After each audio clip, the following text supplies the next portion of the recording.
Hola, ¿qué tal? Muy buen día tengan todos. Soy el profe Diego y traigo para ustedes un taller de cuento. Esto es obviamente para todos los que estén interesados en aprender este bonito arte de escribir un cuento. Así que, sin más preámbulos, vamos a empezar. Comenzaremos, obviamente, con nuestra pequeña portada y nuestra presentación. Mi nombre es el profesor Diego Mendoza y este es el taller de cuento de la primera parte, es decir, las bases. ¿Cuáles son las bases del cuento? ¿Qué es lo que tenemos que entender? Pues que casi todos los cuentos son iguales. Todos hemos leído, escuchado o visto alguna vez un cuento, una narración breve que relata los hechos acontecidos a uno o más personajes. Pero rara vez nos ponemos a pensar que la mayoría de los cuentos, redundancia, cuentan las mismas historias, ¿sí? No importa de qué época haya sido el cuento, nos vamos a dar cuenta que todos los cuentos cuentan exactamente la misma historia, pero bueno, de diferente manera. Ahorita lo vamos a ver. Los elementos básicos, sí, de cualquier cuento, los que tienen que tener tu cuento, claro, si quieres que sea un buen cuento, tienen que ser el tiempo, el espacio, los personajes, el narrador y el final. Parece muy obvio, ¿no? Como que el final, profe, tendría siempre que tener final, ¿no? Mm, en mi experiencia he visto a autores novatos que simple y sencillamente se quedan como que a la mitad del cuento y no lo terminan. Entonces es muy importante que tu cuento termine. No es una novela que digas, pues lo voy a dejar abierto para que continúe después. No, no estamos hablando de novela, no estamos haciendo ahorita una trilogía. Un cuento tiene que tener un final. Entonces, sin importar si es un cuento clásico, moderno o contemporáneo, y los que ustedes escriban siempre serán contemporáneos, deberán de tener tiempo, que es la manera en la que se cuenta la sucesión de las acciones y los eventos. Esto significa que puede comenzar por la mañana, transcurrir durante el mediodía y terminar en la tarde-noche. Pero también puedes empezar a contarlo desde la noche, cuando alguien está recordando lo que hizo hoy en la mañana, que me levanté, me desayuné, etcétera, etcétera. Y lo puedes también contar desde el mediodía, cuando se sienta a comer y recuerda lo que hizo durante la mañana hasta el punto en el que está comiendo y luego continúa el resto del día. Entonces, ¿cómo contamos la sucesión de acciones y eventos que se dan a cabo siempre en un lugar? Sí, normalmente despertamos en nuestras recámaras, vamos a la escuela, ahorita lamentablemente estamos tomando clases virtuales, pero tenemos una escuela, tenemos una casa, está la casa de los abuelos, está la calle, está la tienda, está el mini súper, hay un buen de espacios en donde pueden suceder las acciones y los eventos. Tenemos después los personajes. Son personas, objetos, animales e incluso cosas abstractas que viven esos sucesos. Vamos después a darnos cuenta que nuestros personajes pueden ser obviamente el protagonista, que es al que le pasan las cosas o el que hace la mayoría de todas las acciones. Este protagonista puede ser una persona, puede ser una alumna de una escuela, puede ser una vecina, puede ser una señora, puede ser un policía, puede ser un perrito, o puede ser incluso una carta, como el cuento de Edgar Allan Poe de la carta robada. Entonces, las cosas que pasen le van a pasar a tus personajes. El narrador es la voz que cuenta el relato. Ese había una vez en un lejano reino. Ese es tu narrador. Y obviamente tu narrador en los cuentos suelen ser siempre omniscientes y extradiegéticos, es decir, todo lo saben y no son personajes. Pero también tu narrador puede ser un personaje que te está platicando lo que le aconteció, puede ser el hermano de tu personaje que está contando lo que observó que le pasó a su hermana o a su hermano, en fin, ese es el narrador. Y nuestro final, fíjense bien lo que es el final, definición de final, es la cantidad de información revelada al lector al término del texto. Tú decides cuánta información le vas a revelar. A lo mejor tú quieres que tu cuento no revele todo y que dejes al lector pensando, ¿y qué pasó después?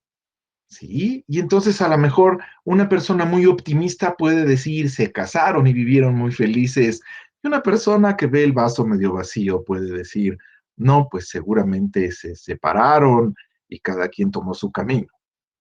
Todo depende de cuánta información quieras revelar, pero debes de completarlo siempre. Bien, vamos ahora a hablar de las funciones textuales, de las funciones dentro del cuento. No puedes usar un martillo si no tiene mango, ¿sí? El mango es una parte importante del martillo para que podamos clavar, para que podamos golpear o zafar algo. Puedes intentar usar la pura cabeza del martillo, pero no va a funcionar.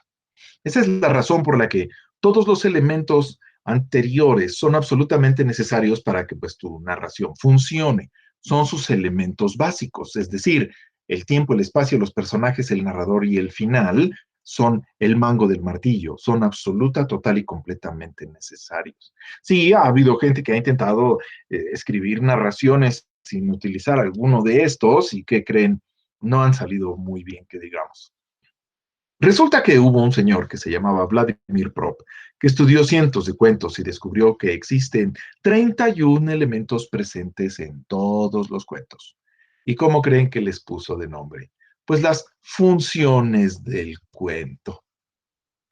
Estas funciones de Vladimir Prop se publicaron por primera vez en su libro Morfología del Cuento y detalla, obviamente, todo el libro, cómo las 31 funciones varían dependiendo de la historia que tú quieres contar.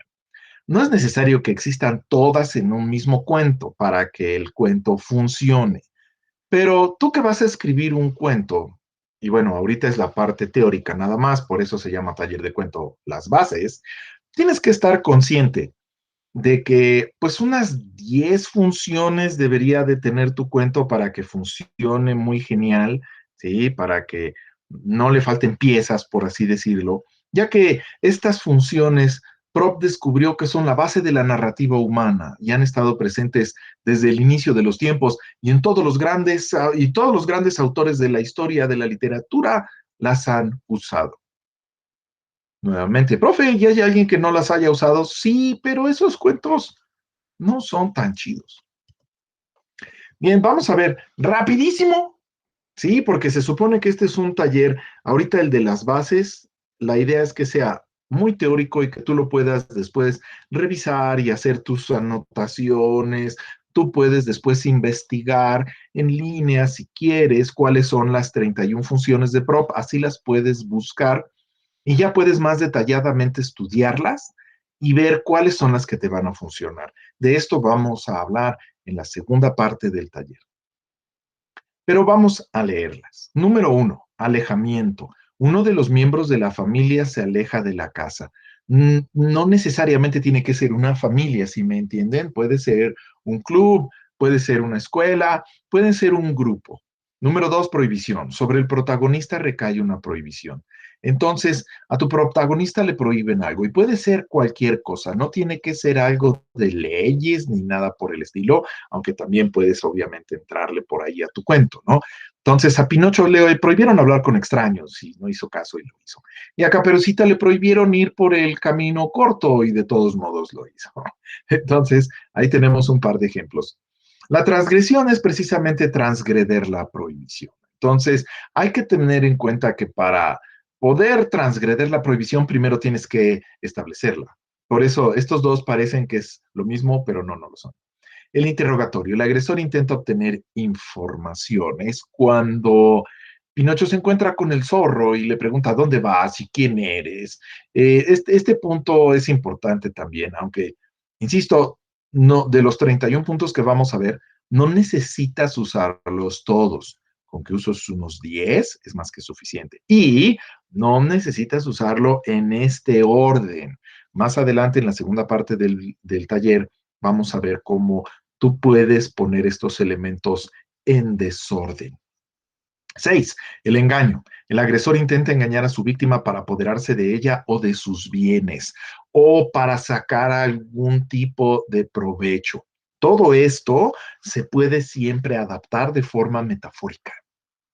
7, complicidad. La víctima se deja engañar y ayuda así a su enemigo, a su pesar, ¿sí? A veces el protagonista es tan buena onda que decide como darle por su lado al villano, antagonista, pues para ayudarlo, obviamente después se desencadenan toda una serie de eventos y la historia avanza.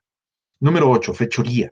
El agresor daña a uno de los miembros de la familia o le causa perjuicios. También puede ser a un objeto. Le puede rayar su coche, le puede esconder algo en la casa. Las fechorías no necesitan ser muy graves o al contrario, pueden ser increíblemente graves. La 9 es la mediación. Se divulga la noticia de la fechoría o de la carencia. Se dirigen al héroe con una pregunta o una orden. Se le llama y se le hace partir. Entonces, al cestrecillo valiente le dicen que tiene que salir a luchar contra el gigante. Número 10, principio de la acción contraria. El héroe buscador acepta o decide actuar. Esta parte es interesante, es cuando Luke Skywalker decide que sí quiere irse con Ben Kenobi y aprender sobre la fuerza. Se puede utilizar de otras formas, ¿no? Si tú estás contando una historia que sucede en un edificio de departamentos, a lo mejor le están pidiendo hacer algo interesante, una travesura a nuestro protagonista y decide, ¿sí?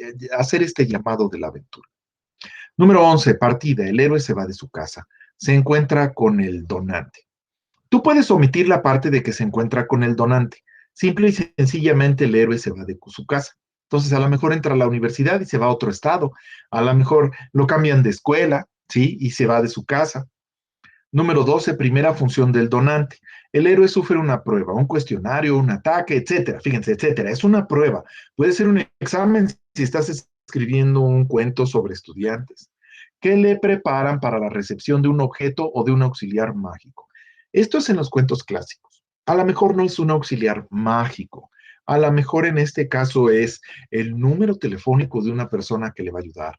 A lo mejor es un lápiz que necesitaba. A lo mejor son un poquito de dinero que requería para poder hacer una compra importante. ¿Sí me entienden?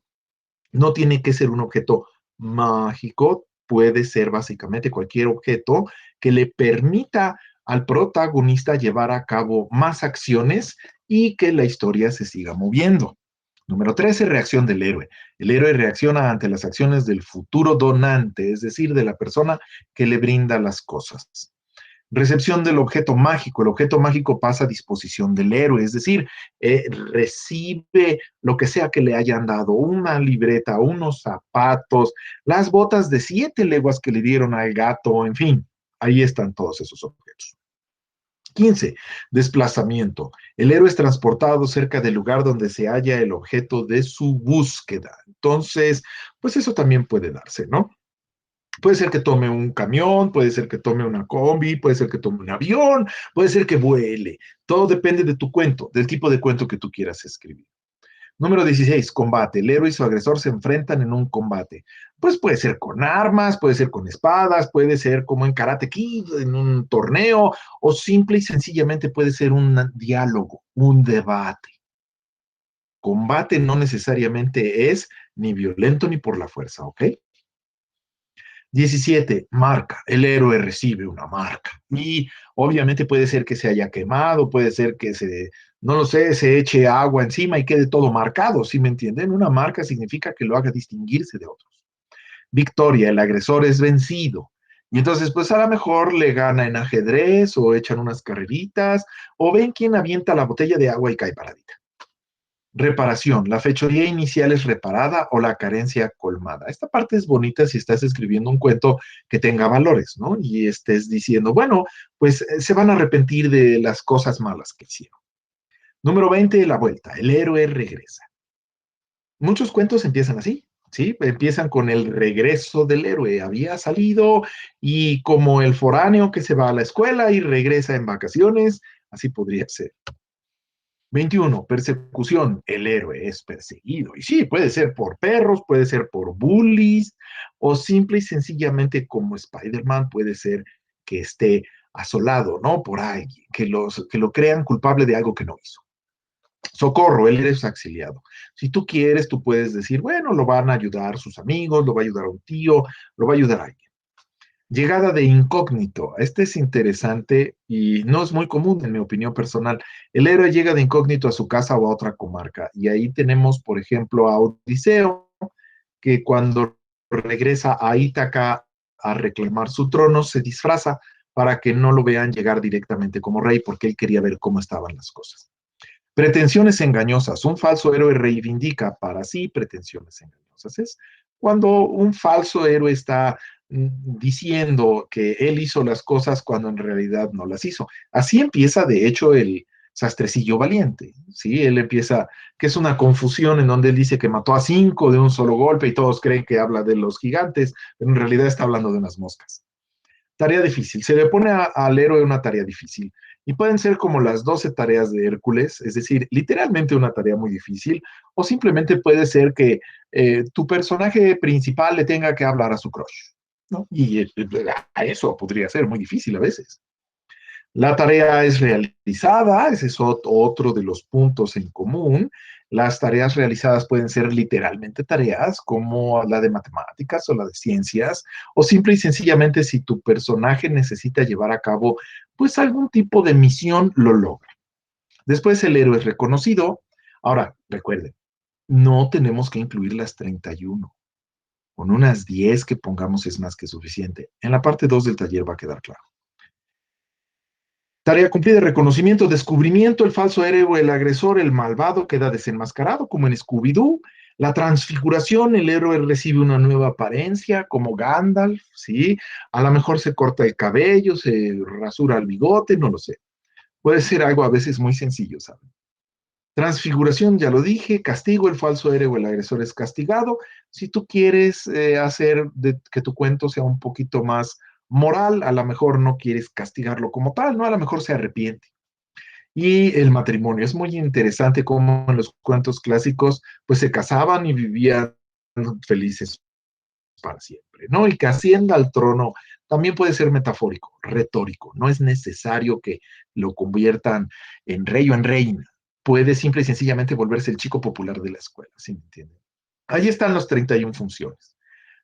Revísenlas, estudienlas, regresa el video, vuelve a escuchar el choro que te acabo de decir o búscalas en internet. Hay que usar nuestra imaginación, tal y como intenté explicarles ahorita en cada una de las 31 funciones de Vladimir Prop. Las cosas son lo que representan, ¿sí? En este caso, las funciones de Prop representan algo. Ustedes tienen que usar su imaginación y que el ascenso al trono no sea literalmente coronarlo, necesariamente. No estoy diciendo que no lo hagan. Si quieren escribir el cuento de un rey, háganlo. Pero miren, la imagen que tenemos ahí es Apolo. Apolo, ¿qué representa? Ustedes ven a un individuo con una capa roja y una flecha volando entre las nubes. Eso es como lo que vemos, pero representa la perfección.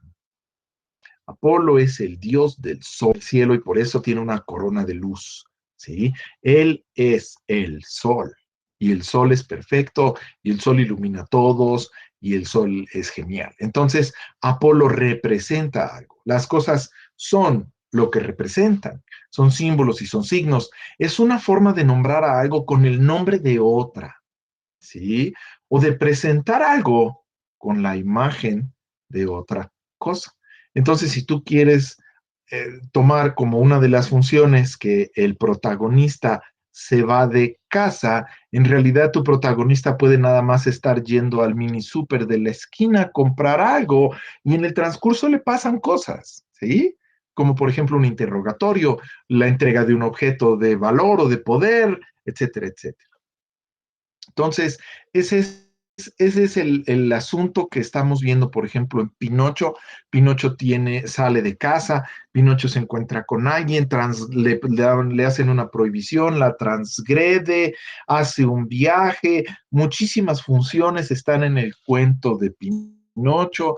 Muchas de estas funciones también las vamos a ver en Caperucita, que sale de su casa y hace un viaje. Hay una transgresión, hay un cuestionamiento, hay toda una serie de sucesos y de eventos en donde el villano se disfraza de alguien más y luego se revela.